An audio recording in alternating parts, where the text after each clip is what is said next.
I really do want to save some time for questions at the end. So first, I want to start with the broad and the bold, and kind of bring it down from there.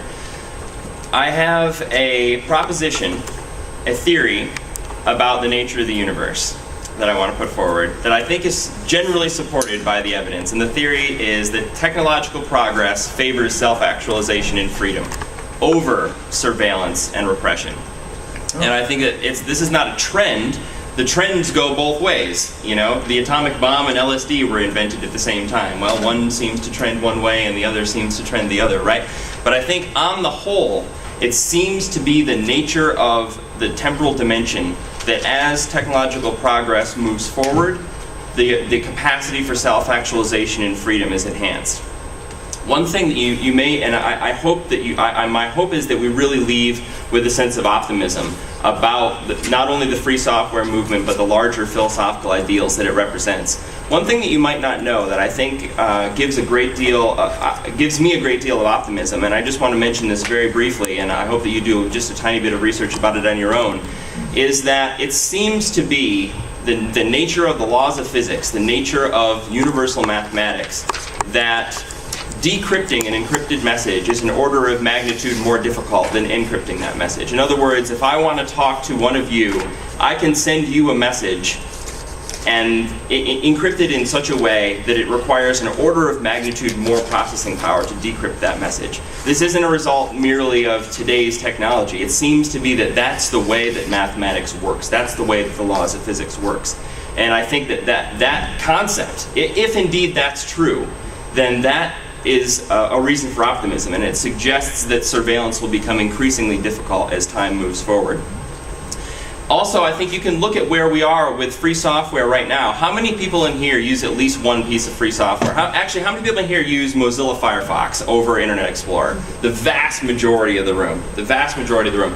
And we're seeing that now the web browser is an arena where free software appears to have emerged victorious. Not for the entire population, but at least insofar as that the feature set of the free alternative is better than the proprietary Internet Explorer. It seems to be, and it's being widely adopted. And I think that the same thing happening with the operating system is not more than a decade away. On the server side, most of the websites that you visit are already hosted by Linux, Apache, free software.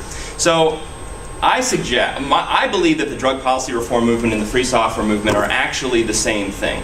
They're actually two different ways of looking at the very same set of philosophical principles, namely the principle of cognitive liberty.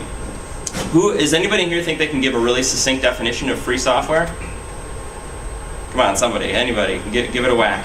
Human. It's open source code and the ability to take that and use that to build on that, so long as you give recognition and credit for it.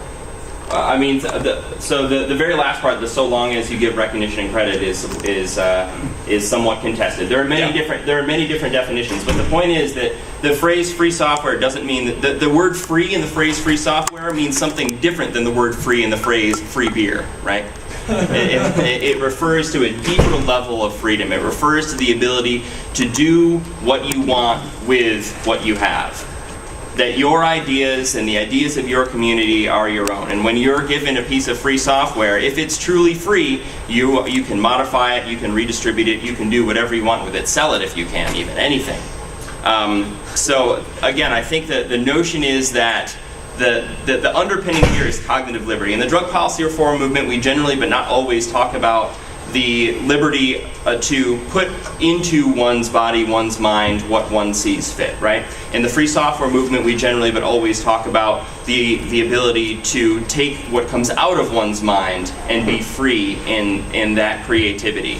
So in other words, if I realize that 2 + 3 = 5, none of you can say to me, no, I already discovered that 2 + 3 = 5. That's my idea, you can't have it, and if you try to use it, I'm going to tell the government and they're going to come and, so that the notion of free software is breaking that breaking that bond. And I think that as we were talking about with Windows, the very same indicators arise when freedom is inhibited. Inhibiting freedom doesn't work. We see that in the drug war. We spend billions and billions of dollars, and it does not accomplish the goals that we hope will be accomplished, right? And so all the things that happen as a result of the drug war, the ballooning prison industrial complex, massive losses in productivity throughout the economy, these things are all the result of freedom being inhibited. And we know that freedom is being inhibited largely by these indicators. We look at these things and say, wow, that policy is not working very well. Clearly the river is being blocked somewhere. Freedom is being inhibited somewhere. And the very same thing happens with pieces of proprietary software. I submit to you that that's the reason that Windows sucks so bad. And it does. Many of the same people that are involved in the drug policy reform movement are people that are involved in the free software movement. And the free software movement is clearly driven, at least in part, by the psychedelic experience. Now, there are different modes of action between the free software movement and the drug policy reform movement, and that really is where we can see the dividing line. The drug policy reform movement, by and large, is interested in changing government policy. We want to go somewhere and tell the government mostly to desist. Occasionally we want the government to do something, but usually we want the government to desist. The free software movement is not completely, but nearly completely focused on direct action, focusing on making software that's better than the proprietary alternative and getting that software out to our friends into the community in such a way that it will undermine the proprietary alternative and really the surveillance culture alternative. And so I think that at least, and this is kind of what we're talking about, I think that at least in part, the recent surge in success that we've had in the drug policy reform movement is at least partly attributable to free software. And I think that there's three different ways that this is so. The first is education. The ability for people to learn about drugs in particular, a taboo topic, a topic that, if we, absent the internet, if you wanted to share an experience that you had with a psychedelic drug, or you wanted to learn about the psychopharmaceutical properties of a particular chemical, what would avail you in doing that? You'd post your experience on the grocery store bulletin board. It's hard to imagine where. I mean, there are groups where you could get together, but it's the forum that we have now has really allowed us to educate each other about the nature of drugs, the nature of drug policy, and recently, I think only recently, the possibility of tangible alternatives to the status quo. The second way is in organizing, and that's what Mike is going to talk a bit about. The ability for us to actively organize each other, to send out messages, to plan, particular tangible tasks that seek to accomplish a particular goal. That level of organizing is different than the level of organizing, not merely in scope, but I think in kind, than the level of organizing that was possible 20 or 25 years ago. And the other one is direct action. Now, we don't do a heck of a lot of direct action in drug policy reform, but we have the occasional opportunity to bolster each other's freedom, right? We have the occasional opportunity to intervene during a police encounter where an unlawful search is taking place, and we in the situation where we have a video camera, a cell phone, and we're able to document the material of that police encounter in such a way that we either change the encounter itself or change the result in court. Those kinds of that kind of direct action, I think that will become the most significant element of free technology.